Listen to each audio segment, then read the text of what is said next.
வீரபாண்டிய கட்டபொம்மனை பற்றி தான் பேச வந்துள்ளேன். நாடோடிகளாக வந்த ஆங்கிலேயனை தனது கடை மூச்சு உள்ள வரை வரி தர முடியாது என்று தூக்கு கயிற்றுக்கு முத்தமிட்டு ஏற்ற மாவீரன் தான் வீரபாண்டிய கட்டபொம்மன்.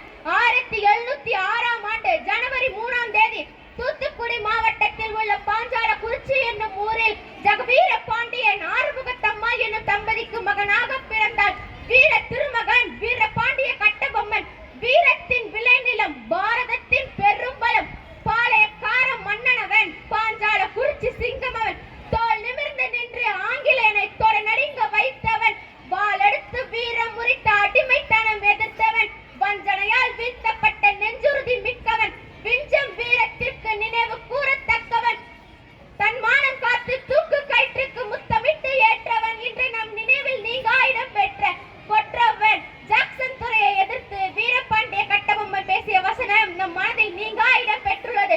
வானம் பொழிகிறது, பூமி விளைகிறது, நடவுக்கு வந்தாயா, நாட்டு நட்டாயா, களை எடுத்தாயா, அங்கு கொஞ்சி விளையாடும் எங்குல பெண்களுக்கு மஞ்சள் அரைத்து பணிபுரிந்தாயா, நீ மாமனா மச்சானா, மானம் கெட்டவனே,